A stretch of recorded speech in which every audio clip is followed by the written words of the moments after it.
Hello, welcome to Italics, the Italian American magazine. I'm your host, Anthony Tamburri. On this frigid, snowbound, post-holiday edition of Italics, we dig out by digging in. First on Italics, we'll join His Eminence Cardinal Crescenzio Sepe of Naples, Italy, on his recent visit to New York City.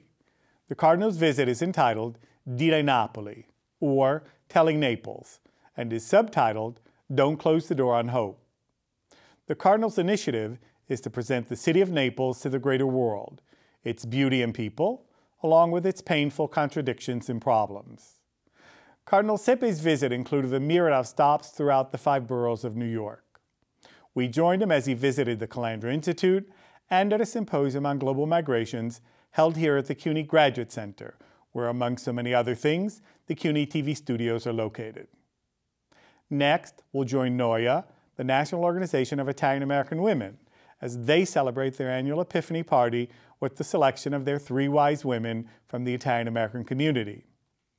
Then we'll learn about Italian folk, vernacular culture, and Italian American lives, a new anthology edited by Dr. Joseph Shura, Associate Director and Folklorist at the Calandra Italian American Institute. Now let's go to the CUNY Graduate Center and hear Cardinal Crescenzio Sepe discuss Naples in particular and his further thoughts on immigration in the 3rd millennium. Welcome to this special symposium roundtable entitled Human Migrations in the 3rd Millennium.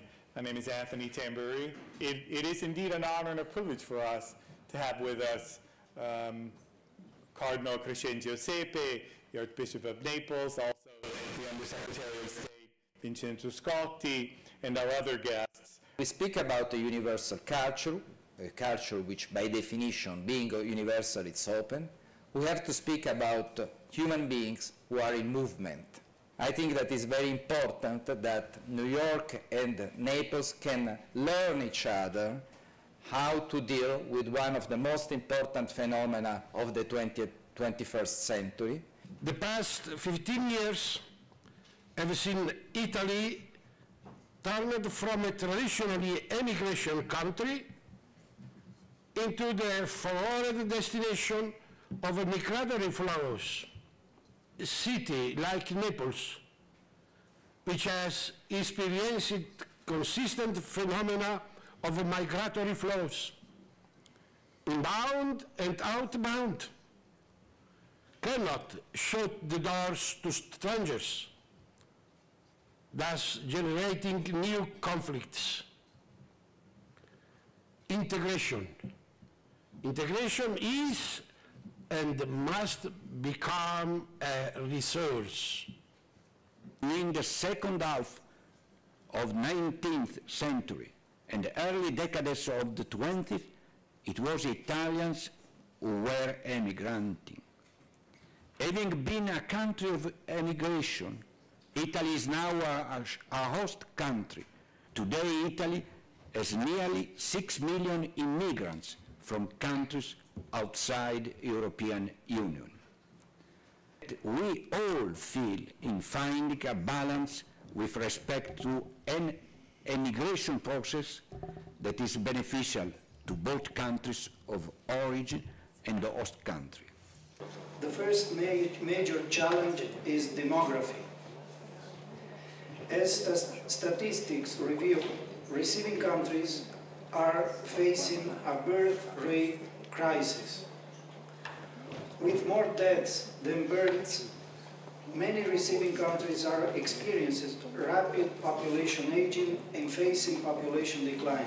Economics represent the second major challenge. With aging and shrinking population, many developed nations are having labor shortages, financial pressures, and government-sponsored pensions, and in difficulties providing health care for elderly. Inequality constitutes the third major challenge.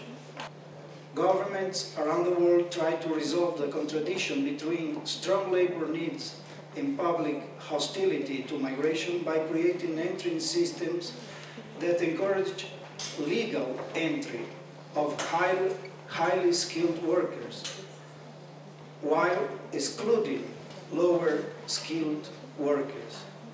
Consequently, millions of migrants are pushed into irregularity.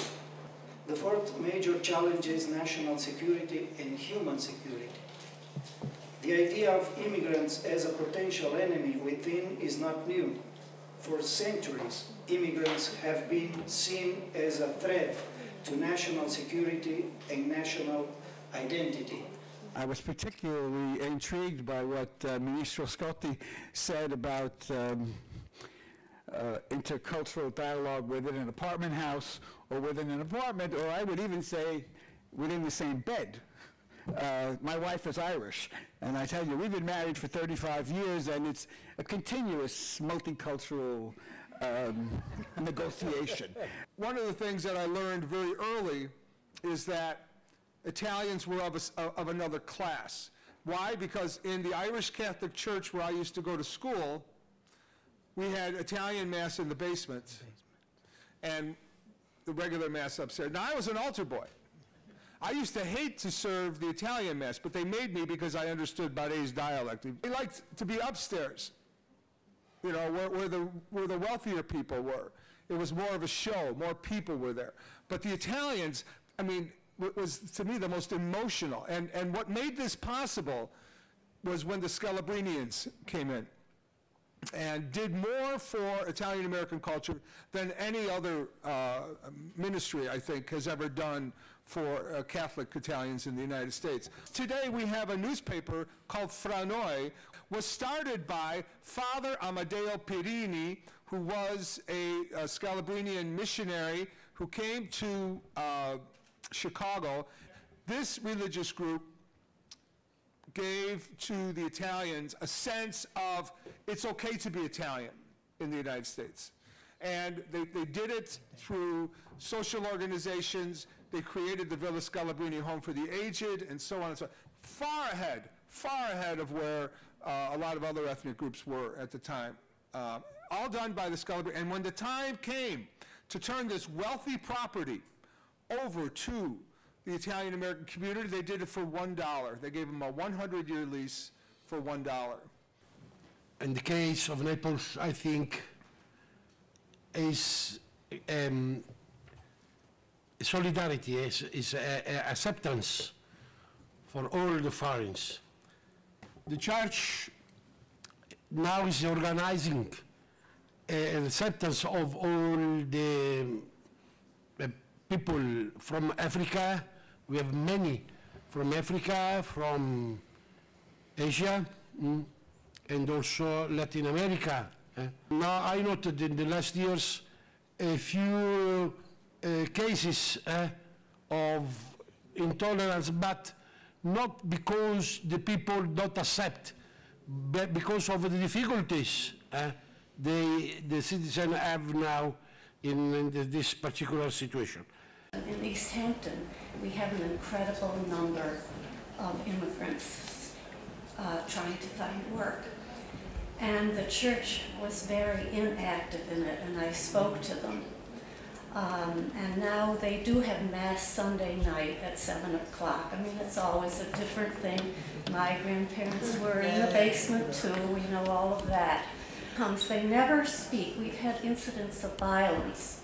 And it's a perfect time for the priest to get up and give a sermon about intolerance in the community. And you don't hear them say that. And that bothers me a great deal. In the Italian-American community, introspection is in short supply. There is this kind of, by now, ossified blindness and unwillingness to recognize the complexity and the hybridity, also, to use the word that the minister was using before, the hybridity and contamination that are the very essence of social awareness in the United States. Il nostro fondatore Scalabrini penso che abbia. Our founder, Scalabrini, I believe, the cardinal also referred to it earlier. One of the elements that he opens the church to reflection. in a moment in which the church opens itself to the debate of the social responsibility of the church. He proposes that this debate go beyond the vision of the social dimension in Europe. He makes us see that a big part of Europe is exiting Europe. They're coming to America and Argentina. One of the leaders of the anti-immigration movement in the West is named Tancredi. It's about as an Italian name as you can have. And he talks about his immigrant grandparents as if they had gotten off the boat and went immediately to English classes. He's a really good example of the profound repression of difference that is so essential to the resistance to migration. There is a big gap in the perception of immigration and immigration itself.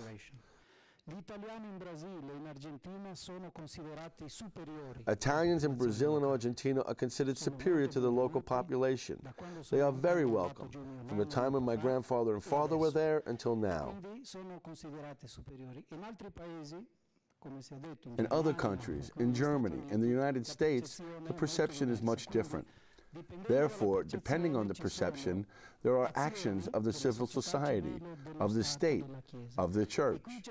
And to cover the large gap and make a bridge, the two elements have been scholars who can cover this gap and make us see that yesterday it was the Italians who were in the basement. Now it's the Latinos who are in the basement. Often it is the Italian communities who have the Italian parishes on top and the Latinos in the basement. Therefore, the study of the history and education to cover the gap is necessary. This is the first aspect, the perception and the reality. The second aspect is at the great challenge of immigration.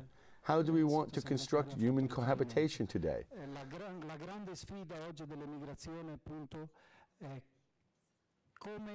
What type of cohabitation do we want? With categories of first and second levels of citizenship, of exclusion, of inclusion of certain groups and others outside?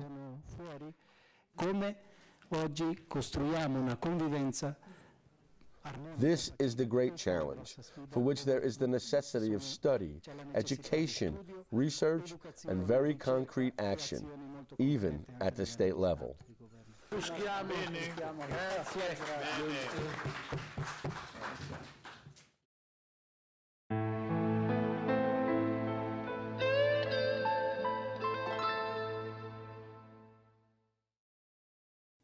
Next on Italics, we'll join the National Organization of Italian American Women as they hold their annual Epiphany celebration, honoring 3 wise women deserving of recognition from the Italian American community, and held at the Columbus Citizens Foundation Townhouse.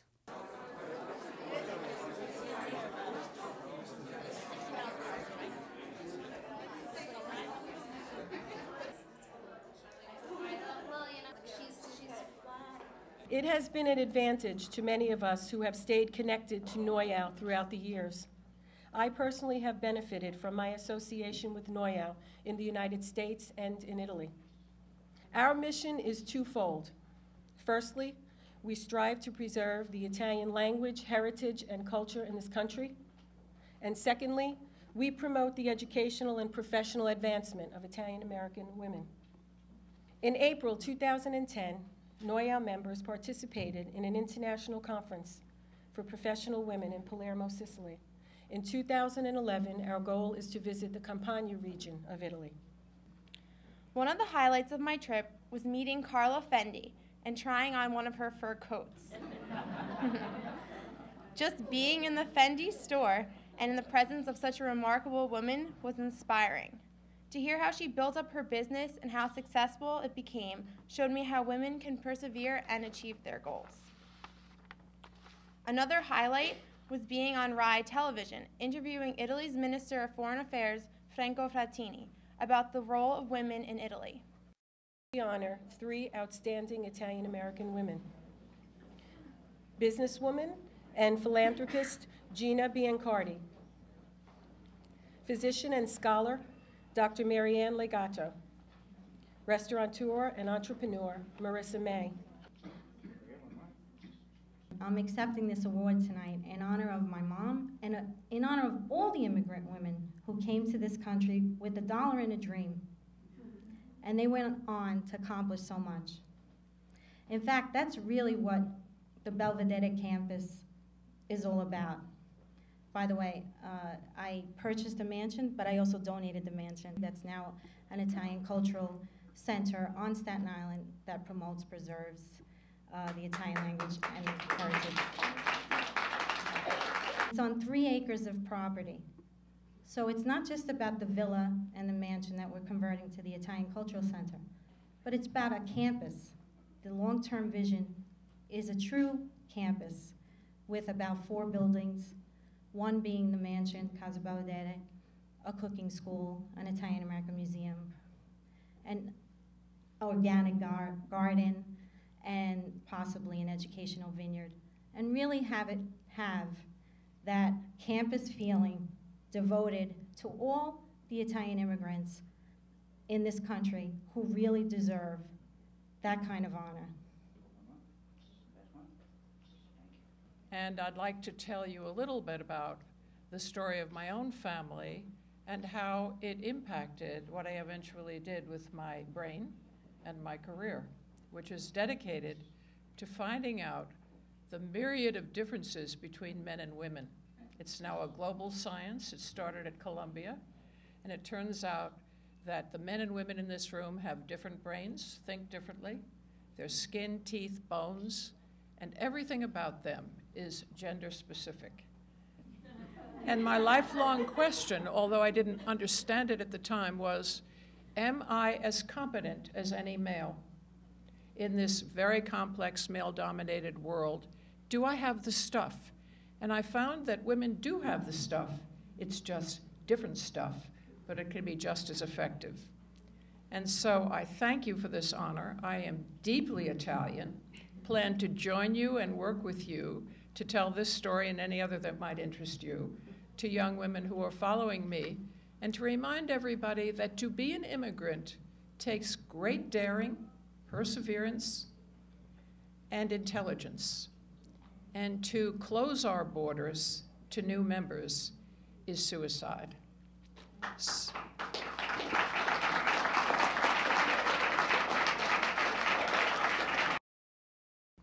I feel very fortunate and very blessed to be an Italian American. I was born and raised in New York City and spent my summers in Italy, in Capri and the Amalfi Coast with my grandparents, aunts, uncles, and cousins.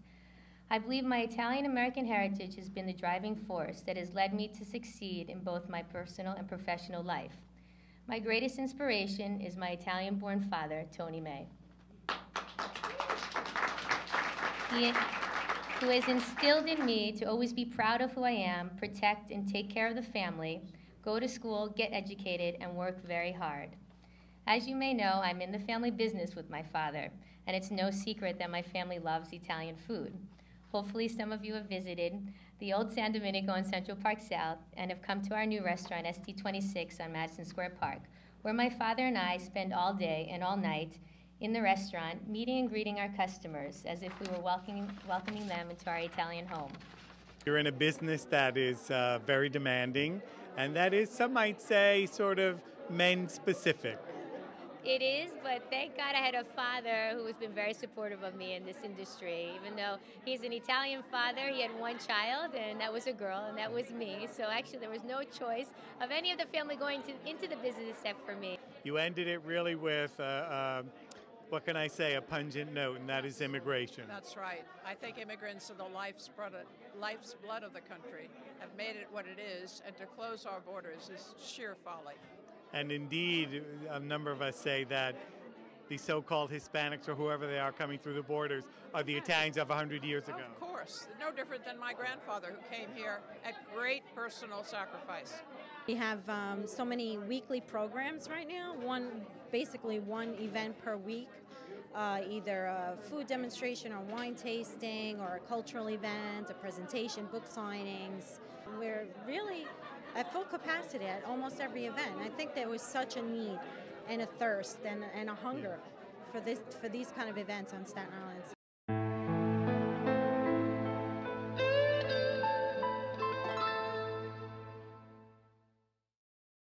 Now let's go to the Klanger Institute and join Dr. Joseph Shora, Associate Director for Academic and Cultural Programs, for the presentation of his book, Italian Folk, Vernacular Culture in Italian American Lives, published by Fordham University Press. Community constitutes itself in various ways, and those attempts to communicate with each other and the interaction with each other, the attempt to be social and creative in various forms is what constitutes the sense of folklore and at the heart of this publication. Originally started as part of a journal that we have here at the Klanger Institute called the Italian American Review. It was a special issue that I edited on Italian American folklore. Some of the contributors of the book were in that original journal. What I would like to do is begin to introduce our contributors. This is research that stems from the master's in architecture that I pursued several years ago. But its origins really date back to my own childhood growing up in Toronto. My dad was born in Italy. My mother was not. We did not have a basement kitchen, but naturally we had a lot of Italian friends. My parents did, and often we'd be invited over to their place for dinner, and we'd always be received in the basement. This is where we ate dinner. This is where they socialized. We'd often enter, you know, through a side door and go directly into the basement. Until I pursued this research, I had actually never seen the upstairs spaces, and I sort of wondered, you know, does this happen anywhere else? My dad has still a lot of family in Italy, so we'd go back quite often, and I never saw anything like this over there. I discovered that this basement kitchen is pretty ubiquitous among Italian immigrants in North America, particularly first-generation Italian immigrants who came over immediately following the Second World War. This is Livia in her basement kitchen. And when I asked her why it was that she preferred to spend all of her time in her basement, she said, you know, upstairs I feel closed in, but in the basement I am free. I can move around. I don't have to worry about making a mess. I identified far more with the children of the immigrants I was interviewing, who, interestingly, did not feel that the practice was particularly practical. For example, you'd have these upstairs kitchens where things would be on display. This lovely woman, Fran, told me, oh no, you know, these are just for display, for show. And I said, well, do you use anything in the kitchen? She said, well, you know, the freezer, the fridge, you know, to the storage space for extra food, certainly, but nothing more than that. I looked for answers at the personal histories of these immigrants who came over often with nothing at all, who worked very hard to buy a home and then finish it with a basement, with a kitchen, and buy these beautiful things to furnish their spaces upstairs, which essentially became display spaces and displays of these people's success. Then they needed to be preserved, and the spaces downstairs were therefore, you know, more liberating, more comfortable spaces in which they could be themselves.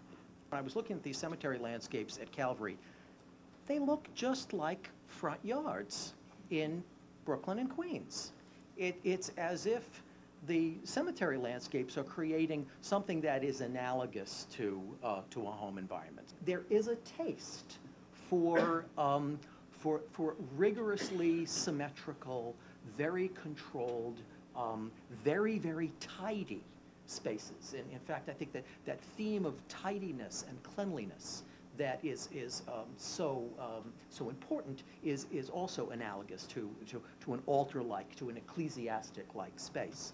I also talk about the space of the garden recapitulates Italy, that it is, as I term it, a landscape of memory. And perhaps the most amazing garden in this research is the work of Mr. Amado Spagnoletti in Glen Cove on Long Island. He's a peasant at heart, and that this is what he does. He takes incredible pride in the fact that his family never has to buy any produce. He doesn't need any outside help for vegetables or for even for meat. One of them actually said to me, very movingly, he gestured to his garden. He said, "My kids don't garden. All of this will end when I die." My paper really looks at how Italians used public display events to transform their image as immigrants to ethnic Americans. And they were really money-raising events and to support Italian clubs. And they wanted not just Italians to come to these. They were like festivals. They didn't want just Italians to come to these. They wanted the majority population to come. And how were they going to get the majority population to come? Well, one of the draws was food. And they would have big names. They would have Joe DiMaggio come, Tony Galento, to draw the crowds, and they did. Now, the lore about St. Gerard is that infertile couples pray to St. Gerard, particularly the women of the couple, and they start having babies coming out of the woodwork, and they can't stop having babies. And there are many, many stories that I have been told that attest to this. Well, what I also discovered is there are many Italian-American Catholic gay men who pray to St. Gerard for boyfriends. And they tell me that the men just start coming out of the woodwork. Over the last number of years, a number of Haitians have begun to show up at the annual procession and festa of St. Gerard. And they are there because they are Catholic and devoted to St. Gerard, but they are also there because St. Gerard is Gay Day, the voodoo spirit of unbridled sexuality and death and children and rebirth. My chapter in this collection is about the ritual changing of St. Gerard's clothes, which takes place usually around the 3rd or 4th of October. It is by invitation only. It is one of these unofficial rituals. One of the practices is to weave and construct these elaborate capes of money. This is him after one day of being out on the street. He also loses weight every night so that he can gain more weight the next day. I should also say about the gay men who are devoted to St. Gerard, they are all from families that this is their family's devotion for generations, and there happened to be gay men who grew up in these families. Our interest is in fresh approaches, new critical perspectives on Italian-American studies, and so pleased that this could be our first work, because as I'm sure you're convinced after hearing all of these presentations, we couldn't have asked for a more appropriate and exciting work with which to launch this series. Well, that's it for this edition of Italics. In February, we'll jumpstart the celebrations of both Women's History Month and the 100th anniversary of the Triangle Shirtwaist Factory fire. www.rememberthetrianglefire.org should bring you up to date with all the information you need. Again, thanks for watching. I'm Anthony Tamburri. See you next time. Arrivederci alla prossima puntata.